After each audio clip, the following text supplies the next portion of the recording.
大家好啊！今日同大家嚟到我鄉下 Reading， 喺英國居住咗20幾年，一半時間 Reading， 一半時間倫敦，所以非常熟呢個地方。Reading 點解呢幾年咁受歡迎呢？除咗價錢平倫敦一半之外咧，佢嘅交通啊同埋生活配套咧都好方便。由 Reading 直車去 Paddington 咧，車程只需25分鐘，所以如果你喺倫敦返工嘅話咧，就非常之方便啦。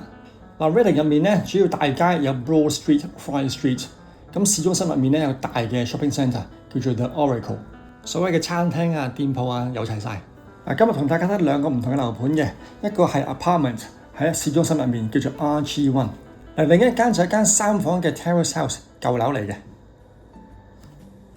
Reading Station 出嚟啦，基本上就係 town centre 㗎啦，前面就係High Street、Forest Street、Broad Street， 咁呢個好大嘅 station， 咁直出去 Paddington 車程係25分鐘。好啦，第一個樓盤叫做 RG1， 呢個係來自一個 local 嘅發展商。賣點除咗呢個價錢之外咧，一定係個位置啦。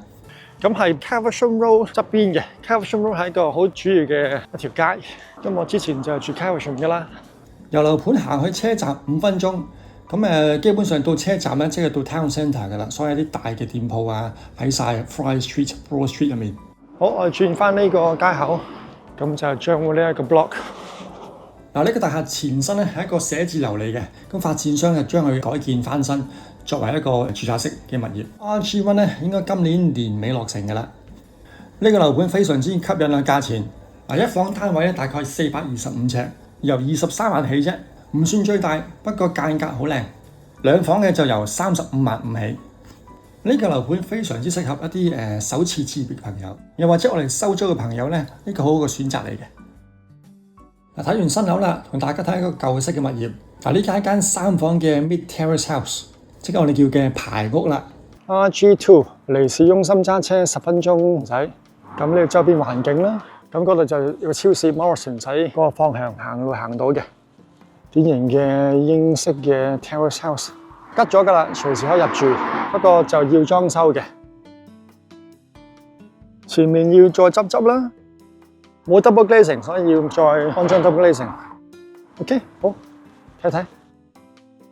入到門口一個 hallway， 咁上面就係上返1樓，樓梯喺啱啱前面啫。咁呢邊咧就去返飯廳、客廳啦。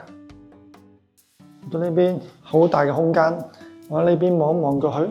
有時呢啲 terrace house 中間會有個 partition 嘅，咁呢個就開放式打通咗。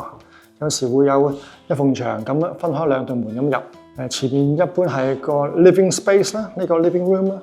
咁後面好多時咧，因為近廚房咧，好多人就會用再做一個 dining room 啦。不過呢個情況就開晒。依家晏晝嘅2點零鐘，好光猛，出面好靜。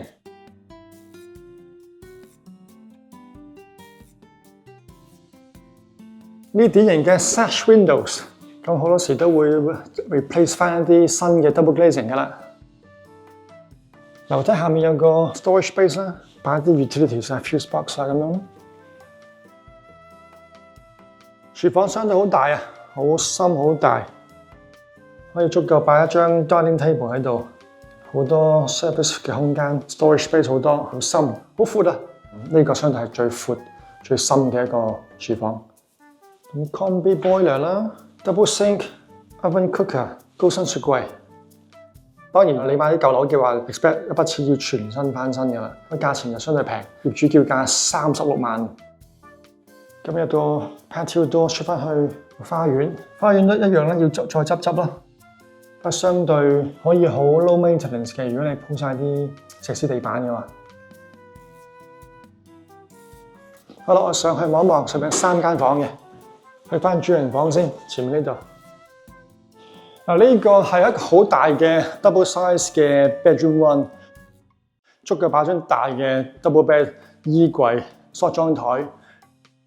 咁當然好光猛，因為兩邊嘅大嘅 sash windows。咁呢個係一個 good space。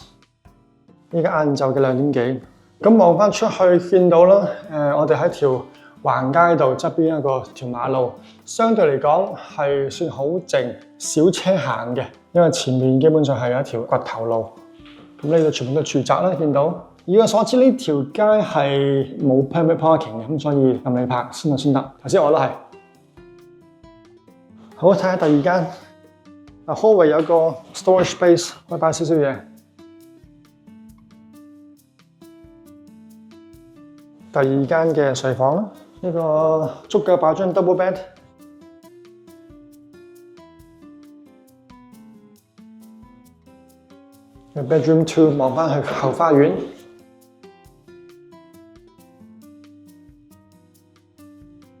跟住最後嘅睡房 number 3，相對細啲，足夠擺張單人床，可以做個書房就得。大嘅窗，一樣望返落去後花園。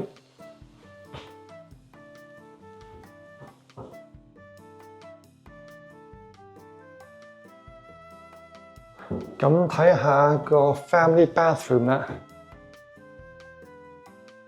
我冇開燈依家，因為有個 skylight， 所以好光猛。呢度有窗，上面有窗。咁當然啦 ，expect 買啲舊樓嘅就要全身翻新㗎啦。地板啊、牆身啊、廚房啊、沖涼房啊，重新執過，所以價錢相對平嘅買舊樓，36萬啫。喺 Reading 嘅中心區，揸翻車去 Reading Town Centre 8分鐘、9分鐘左右。今日睇咗兩個唔同樓盤啦，唔知大家啱唔啱呢？嚟緊咧都仲有新嘅 Reading 樓盤會出嘅，所以希望下集同大家再介紹一下。今日講住咁多先，下集再見啦。